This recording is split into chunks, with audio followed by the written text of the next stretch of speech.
Adobe Illustrator 2014 release, Classroom in a Book, Chapter 3, Part A. In this lesson, we're going to explore different methods for creating artwork using the Shape tool and various creation methods to create artwork for a postcard. You can restore your default preferences as covered in the Getting Started section of the beginning of the book if you wish. Start Adobe Illustrator CC and go to File and select New.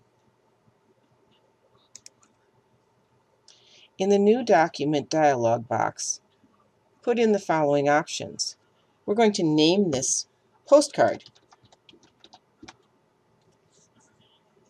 We're going to leave the profile at print, which should have been the default setting. If it changed to something else, reset it to print. Number of artboards is going to be 2. At this point, go down, and if your units do not say inches, click and select inches. It's going to make life a whole lot easier. For your spacing, we would like to have 1 inch. So you can either click up or just select and type in 1 and hit your tab key to go to another setting. If it defaults over to columns instead of columns, we're going to arrange by row and select the arrange by row so that the arrow is pointing towards the right. We want to leave this, we're going to change the size. The width is going to be 6 inches. You don't have to type in 6 because it's automatically going to fill that since your units are already selected as inches. And your height is going to be 4. And when you do that, you can say OK. And we're going to look at the 2 artboards. The next thing that we're going to do is do a Save As. File, Save As, and select your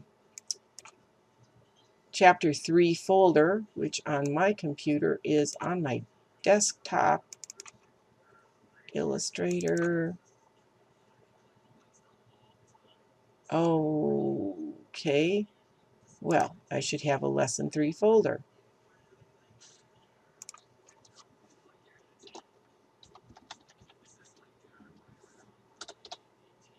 And I'm going to enter that, select Open, and to Postcard, I'm going to add my initials so that I can keep them sorted out as to whose file belongs to who when the homework is turned in, and I'm going to say Save and accept the defaults in the dialog box. Next, we're going to make some changes.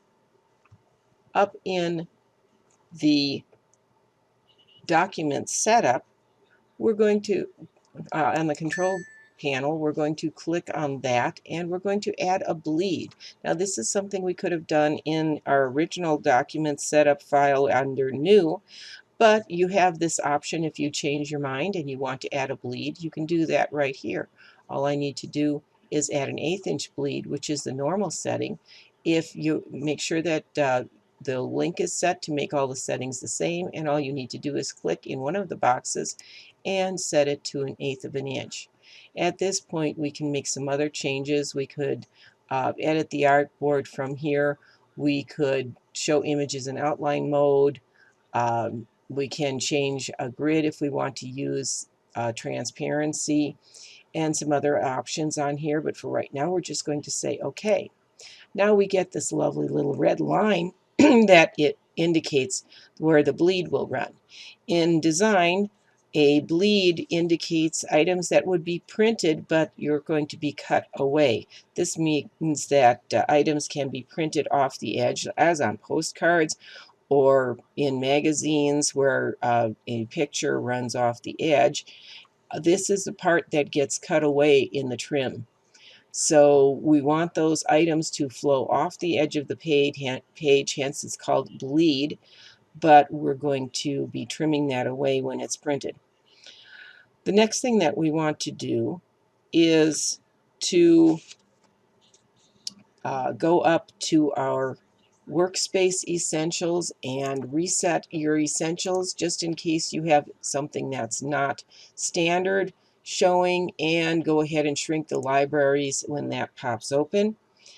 And we're going to go up to View, select Rulers, and Show Rulers. The next thing we want to do is make sure that our artboard number 1 is the one that's active, which you can find at the bottom of your screen in artboard navigation, which looks like it's off my screen. Let me make a slight change here to the size of my recording and the size of my screen here. There we go. Let's see if I can get this so everything fits a little bit better so you can actually see what I'm doing. And you can now see the bottom right down here. Make sure that the artboard is active, and go to View and Fit Artboard in Window, which is going to bring up your number 1 artboard. Great. There we go. Now, the next thing we're going to do is we are going to create some rectangles. Now, the reason we brought up the ruler is because it's going to show us our measurements. We'll need to be able to see the ruler while we're drawing objects, while we're moving objects, and you better understand how everything is moved around in the transform palette when you see this up. We're going to do a series of rectangles that are going to be the beginning of a lamp on a postcard. So we're going to do rectangles and rounded rectangles.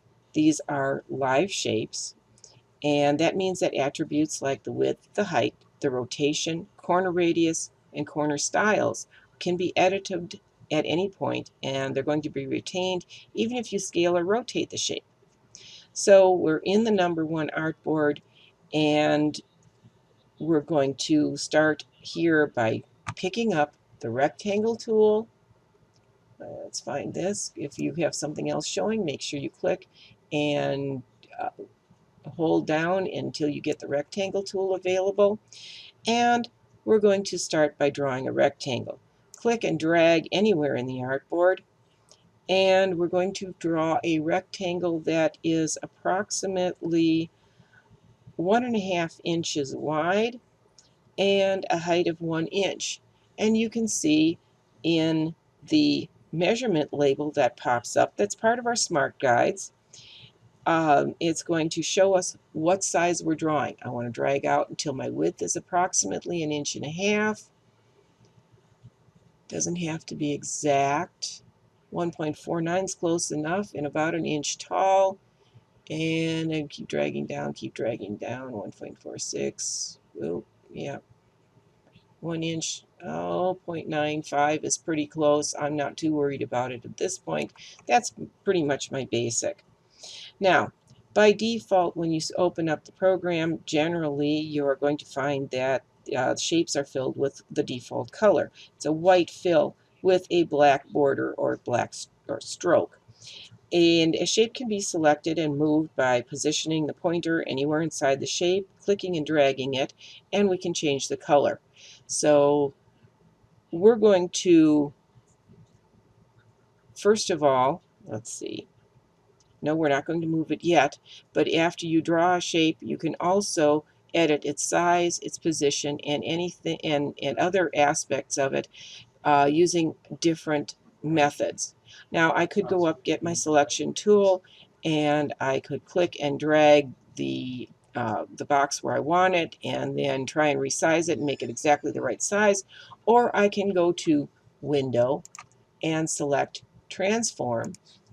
And when I do that, I get my transform palette. I can actually click that and move that over to the side so I can see a little better what I'm doing.